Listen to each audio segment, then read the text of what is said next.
Hi, everyone. Welcome to the Modern Human Podcast with your host, Wendy. And Brenda. Hi, everyone. Hey, guys. So excited for this conversation today. Partly because it's going to be helpful. I mean, the intention is for it to be helpful. We are entering in a huge kind of massive energetic shift right now in the end of 2026. So whenever you're finding yourself watching this, you could be processing the storm of old identities to new identities. So today's theme is truly about how we are being called to like root into light, and in that it is rooting into like the new frequencies of the new earth, and it is stepping into new timelines, all of those things. But really our guides or my guides, I'm just throwing you in there. It's your guides too, right? Yes. Okay, good. I don't know what you're about to say, but yes. Yeah, I got her to agree. She doesn't even know what I'm about to say. She's supposed to be giving me all of her money in her vehicle. No, I'm just joking. That'd be great. No, I'm just teasing. I don't want that. This idea around our guides have been saying, where was I going? I don't know. I You don't lost know. yourself now. I didn't Now you gotta totally. tune back in, anchor back in, and figure it out. That's. Well, really, they were wanting to help through, like, it's pretty tumultuous. I mean, it's a really tumultuous energy right now. And it's like, what do you believe? It's like everything's kind of stirring up. The fear is kind of intense, and not to mention what's going on outside of us, and in like an older timeline, and the fear-based one, people that are choosing, are not being able to reconcile with the fear that they're seeing, or the fear within themselves, and what is true and what is reality, and all of the things. And so this podcast is really about that. How do you navigate that storm, and what is rooting in light? What does that really mean? What does that embody?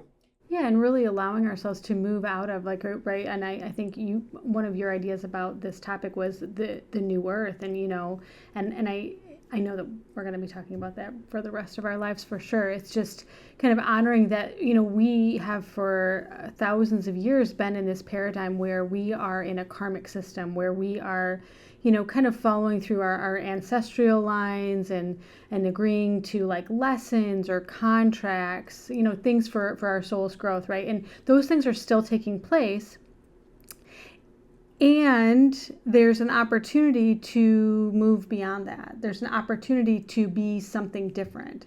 And what does that mean? And so it's like simultaneously these realities can exist together perfectly, harmoniously, and it is really weird. And I do feel it does make that tumultuousness that you're talking about right now. But honoring that there could be elements in like, and there's been so much work done on like, what does it mean to just, follow your true aligned path, and like, what does it mean to remember who you are, and to remember that you've chosen your parents, and you've chosen the like kind of dramas or traumas that you experience in this lifetime. They're your creation for your soul's growth. And then next, right? Like what can you do when you've kind of mastered some of that, or you have a skill set in some of that? Because it is right, different. like taking responsibility for your life, being the master creator. Remember the divinity within, and that you're not a victim. So moving out of all that, right? Those are conversations that we've had many times. And I feel like people have been having them for hundreds of years. Like we've been evolving to get to this point. I feel like we had to reach a consciousness where we had a knowing of that, or at least enough of us did. Right. And I feel like what needs to be noted too is part of the reason why the fear is beginning to feel so overwhelmingly obvious, or so kind of powerful in some ways, is because we're so conscious. And so in some ways it's like it's almost like a speaker, right? Like this, I know it's weird, or a camera, right? You have a speaker or a camera in like a technology that is able to filter light or filter sound from so many decibels to so many decibels, right? Mm-hmm. And even same thing with the camera lens, right? It's it's 1080 or it's 4K, right? What does that mean? It's actually meaning how much light data. and data it can actually Yeah. take. So as your consciousness is increasing, your breadth of data is completely expanded. So all of a sudden, the light that with your camera lens or your speaker, this mic was only be able to hear like this, so it was like kind of muted. Now you're like way here, and you're like, whoa, that's fear. This is so strong. Why? And I feel like that why is tripping people up because we only have a certain amount of tools, we only have a certain amount of knowledge, and so we're like, why is this fear so strong all of a sudden? And so we're thinking it's us, or we're thinking maybe it really is true, or all of Right, these because your things. psyche, your ego, your brain, it's going to want to process. That is how we're made. We're not going to actually stop doing that. It's just more like taking charge of like, no, now it's your responsibility to identify the meaning making within all of this. Exactly.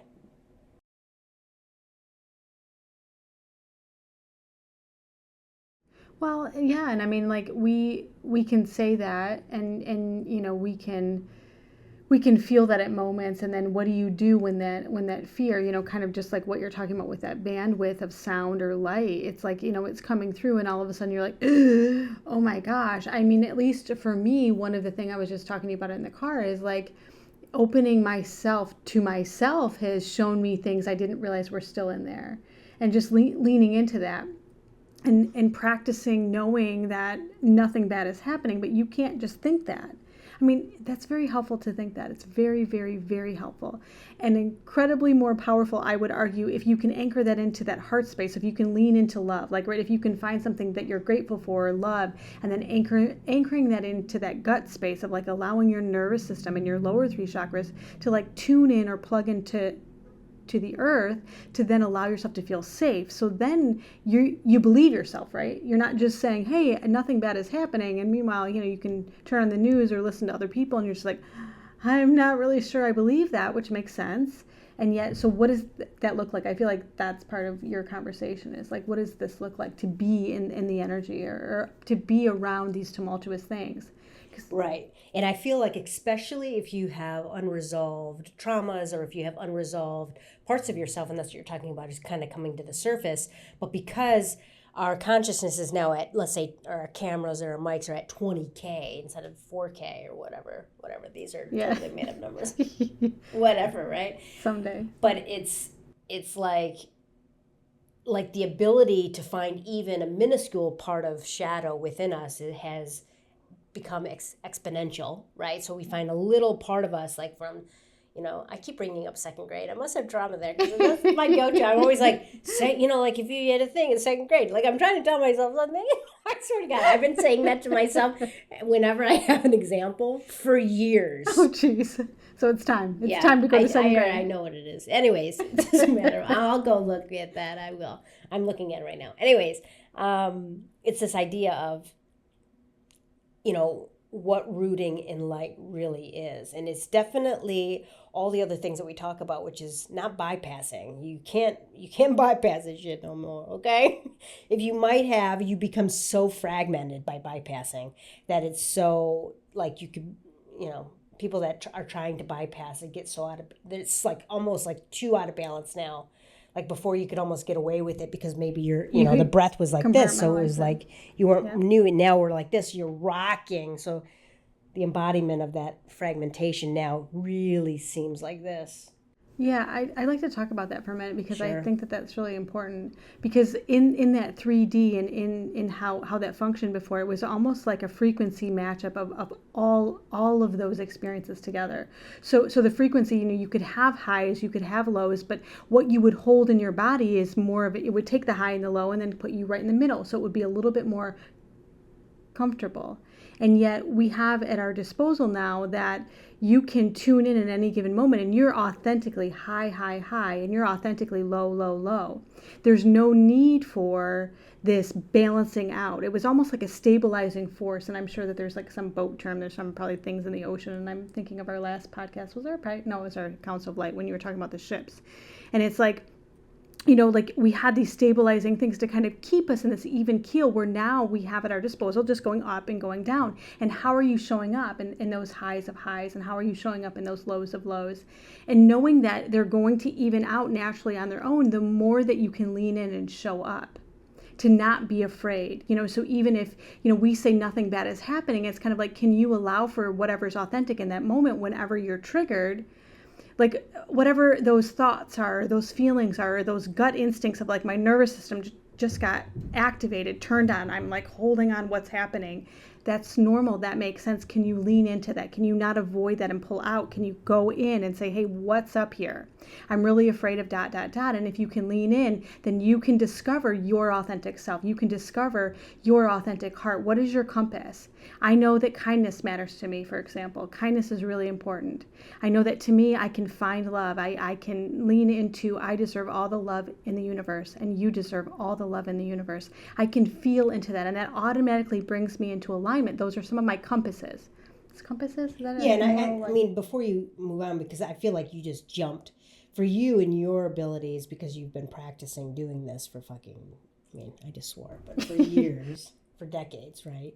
And you're like, so, like she's talking about within her being, she has these instantaneous moments where she's just like, okay, she feels fear, and she allows herself to go to that emotional space, and she's like, okay, there's fear here, there's some shame here, there's some anger here, and she'll sit with, and she might cry, or she might do the thing, and then she moves into this, what's her compass, so she can navigate back into that. Or what's my true north, or which is like, I'm allowed, I'm loved, nothing bad is happening, I'm allowed love, whatever, right? That's what you're saying. But that's a huge jump, and you might be on your journey somewhere in there where you might not even know how you feel. Or for sure. And yeah, I definitely, and please know that there are moments when I'm like, I don't feel loved, and I just choose it anyway, because again, another maybe compass is that I know that I am very powerful. I know that we get to say, right? I'm not at the whim of a feeling. I'm not at the whim of a thought. I'm in charge of that. And it's okay that I don't feel loved. It's okay that I feel afraid. I don't ever take that away or try to move that out of the way.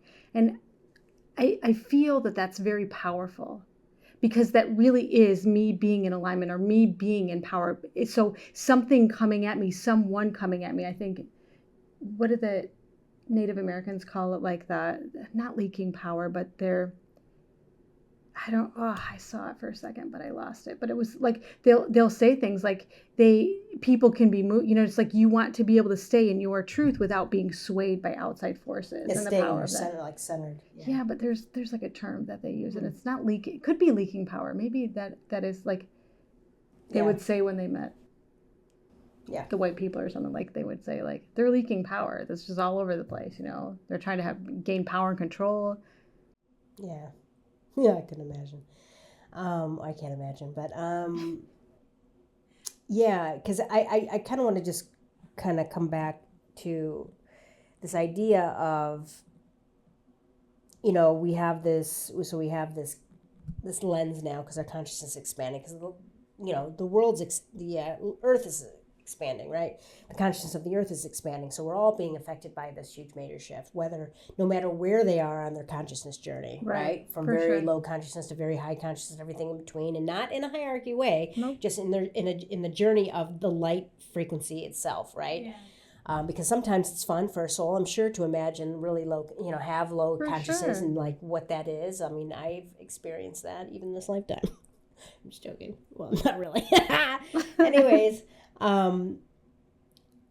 But partly rooting in light, I feel like you just described that process in like a microcosm of like that, which is, they've done a lot of studies around, authentic expression of emotions and how that neutralizes it in the body, so if you're actually really present, you want to talk about that? Like, when you're really authentic. Yeah. When you're really authentic, that's basically rooting in light in some ways, So to navigate through these tumultuous times, I mean, there's a lot of nuggets in this conversation without pointing it out, but let me point it out to you, is like part of the way to move through some of this tumultuousness, or the waves of this fear, this stuff that's coming at us, because, the Earth itself, our consciousness itself as a collective, is healing. And part of that healing is these negative or fearful parts of our collective are coming to the surface, because there's like, what is this? How do we handle this, right? Sure. But how we need to handle it, or what we're hearing from our guides, is like, as individuals, like, you don't need to know how to solve China's problems or Iran's problems or our government's problems, or what. You don't have to, unless you're in that position and that's part of your path and that feels aligned for you, is really like, focus on yourself. Yeah. In your own integration, your own alchemy of darkness, and your own transmutation of it, which is how authentically showing up for how you actually feel. And they say, as soon as you do that, so, hey, I'm afraid right now. I don't know. I'm just afraid. And it actually calms down your nervous system. Do you know anything more about that? Yes, it calms down your nervous system, and it actually activates the other side of your brain, because it allows for your brain to process what's happening. I'm afraid right now. And the more you can just even be mindful or name even what's happening. I'm watching a newsreel right now, and it triggers me, and I'm feeling afraid. If you can say that to yourself even out loud, your whole being will go, oh, okay, that makes sense. You almost become more of the observer. Yes. It automatically moves you into that observer space, but it also, because you're also validating how you feel. We're so disassociated from that space collectively, I feel like, and that sounds like a judgment, and it's just more of a discernment. Me having that journey myself, it's like, yeah, I don't really know how I feel all the time. Like, what's in here? So just like, oh, I'm having feelings. Like, I'm so disassociated from my feelings. So just naming them, or even becoming aware of my own vocabulary of like, oh, I'm scared right now, or I'm insecure, or I'm thinking that this person's meaning this, or just my own awareness with that shifts. For sure. And then we can move into what is rooting in light, because I don't even think we can have that conversation of what rooting in light is until we can acknowledge in the present moment of now, wherever you find yourself in any given day, right? Any given moment. Where I mean, you really, are. it's like, yeah, especially in this culture, because we're so busy. You know, we're go, go, go. We're constantly being stimulated. Like I'm loving this word right now, and I don't know why it makes me laugh so Stimulated? hard. No, the word of the doom scrolling. I don't know. Doom scrolling? Every time it makes me laugh, but I see people online like talk about it. Don't doom scroll, and I'm like, what is this thing? And I'm like, oh my God. What is doom scrolling? The hours of people going through Instagram and TikTok, and why is it doom scrolling? I don't know, but it's hilarious to me. It's like, I think it can be if it's fearful. You know, I mean, doom scrolling feels like, you know, if you're just feeding your fear, no, sure, but to me, it's this conversation around, hey, are you showing up for yourself, right? Oh. There is a thing about when you're on your phone, no judgment ever. You're doomed. That's what doom scrolling is. No, you're also not showing up for yourself. You're allowing the external to stimulate you, right? It's one thing to watch a video, right? And then let's go write about how I felt about it. Let's talk about how I felt about it. Stop it. No way. No one's going to be like, oh my God, I just been watching TikToks and I'm going to go journal about my feelings. No way. No you way, are so dude. Funny. There's no way. I watched a video about these kittens and then crawling up these curtains. I'm going to go write about how that made me feel. It made me feel joy. I loved watching those kittens crawl up the... Which is a beautiful thing, right? You're saying, I see what you're saying. I mean, we're going to eventually have to lean back into ourselves. We're going to eventually have to stop overdoing and over scrolling and over... Doom scrolling. I know, see, it makes me laugh every time. It's like the funniest little Doom scrolling. I don't know. There are certain things with, and again, I could never speak for someone else. Yourself, it's like, it's not, what is the healthiest, most loving thing for yourself right now? You know, it's like, we don't really talk much here about like, how do we eat in this culture? You know, we have fast food restaurants in almost every corner. It's like, there are certain imbalances that we're going to need. But you're talking about anchoring in light, and anchoring in light is about a consistency of behavior that is in alignment with our authentic self. Teach. You're on a roll. Did I trigger you with the doom scrolling conversation? No, I mean, how many hours do you spend on your phone, Wendy? I feel a little personally attacked here. No, I don't feel attacked at all. But I do your point is valid in that we need to check in with ourselves. I don't watch TV. I might find myself being entertained with cat videos on TikTok is my part of letting go off steam to where I can just Sure. let go and just kind of be entertained for an hour or whatever. But instead of watching a TV show or watching a movie, So I mean that's where for everybody's own journey that it's like, are you disassociating? Are you? I feel Right. like I have those already built in. Like, where am I at? What's going on? But it's a good conversation. I feel like you have to double check. So, And doom scrolling. stop at the thing.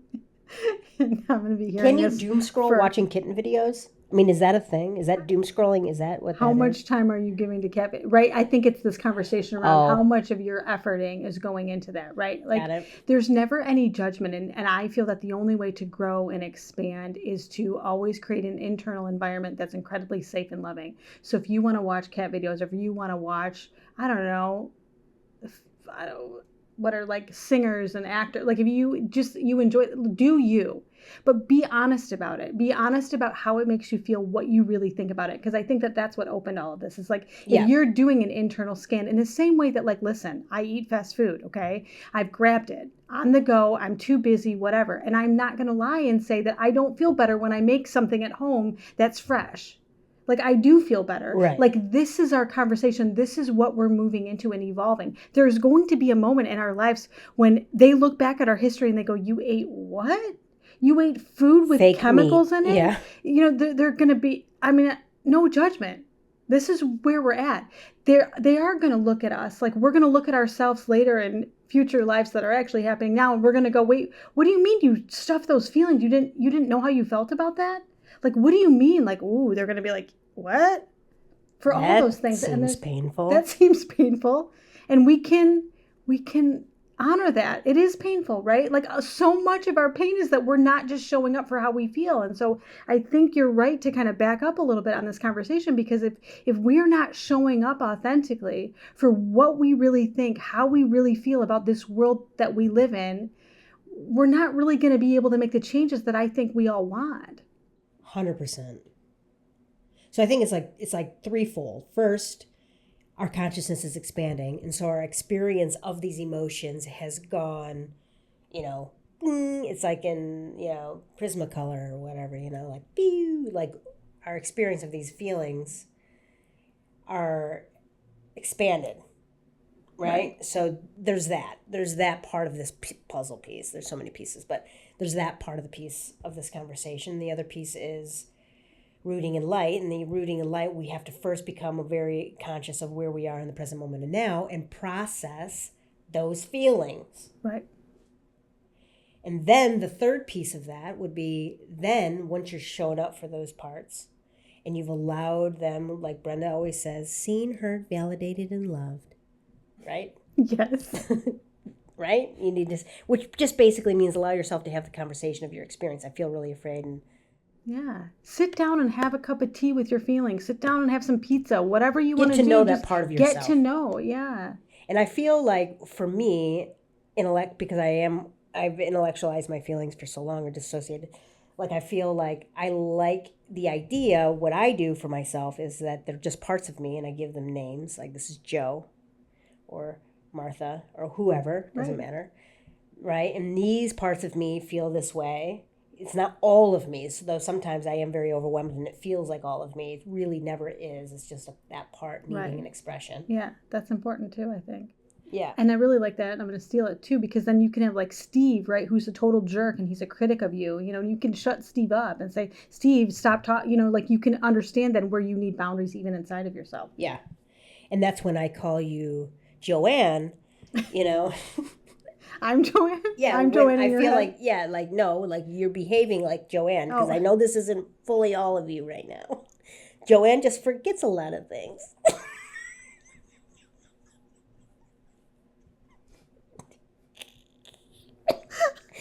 So when I say Joanne, Okay.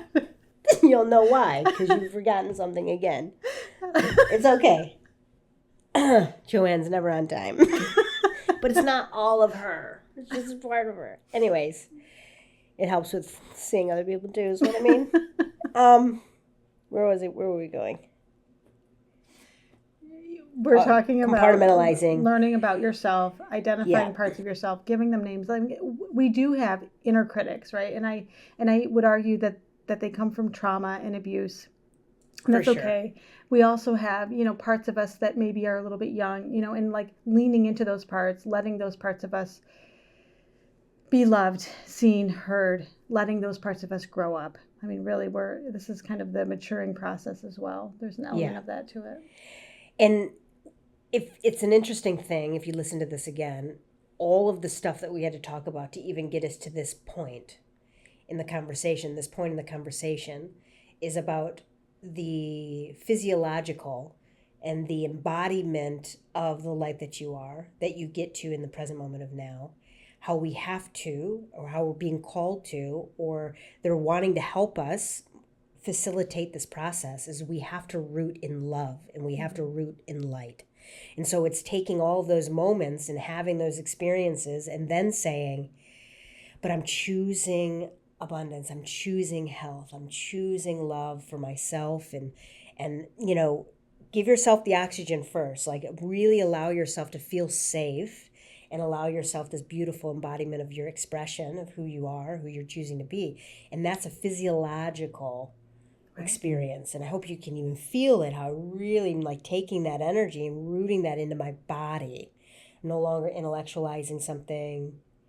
And it's the transmutation, or it's like the experience of the processing of those emotions within the system. Right.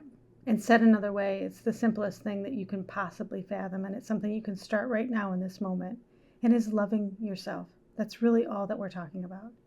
When you can authentically love every single part of yourself, you're here, in your now, and it all exists across all times and all spaces. And you can even have parts of you that you consciously, intentionally say, I love these parts, even when they say, I don't feel loved yet. And you say, that's okay.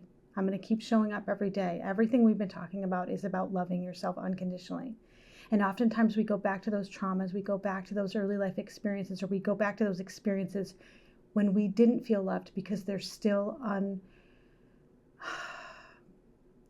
they're still not Searching. Resolved. They're still not reconciled. Mm-hmm. So they just need you. So lean in, show up for them and say, okay, well, that makes sense. I felt this, I thought this, I didn't like this, I didn't like that, blah, blah, blah, blah, blah. And then once you've done that, then you set a boundary and you let your psyche and your being know, like Wendy's saying, that no, I'm not going back to that memory. I'm not going back to those experiences because that's not my future. That's not what I'm choosing for myself. I'm choosing to love myself, and that experience happened and it matters to me and I love myself and I'm done with that experience. I do not ever have to feel unloved again, even though in that moment I did feel unloved. And I'm moving forward into this love. And that is the reprogramming of your psyche, of your brain. That is the rewiring of the nervous system of your being, and the rewiring of your DNA, of your karma, of your frequency, of your consciousness. You're doing an amazing job. All of these things are happening for a reason. And in this space, the noise of the outside world, or the noise of other people, really quiets. And that's where we're being asked to root. Yeah. Here. Come back to yourself. Come back home. Really, it is a coming home of self, to self. It's a glorious thing. Beautiful. Yeah. It's a good conversation. Thanks, Ben. Yes. Thanks, Wendy. All right, we'll see you guys next time. Let us know what you thought. If you felt anything in your body. I did. In my root. Did you? No. Yes. You did? Where did you feel it? I don't know. I felt like it was a really good conversation. Yeah. Felt really joy. Anchored, grounded. That would be a good word. I like the word grounded. All right, guys, until next time. Thank you for watching. Thank you for being here. Bye.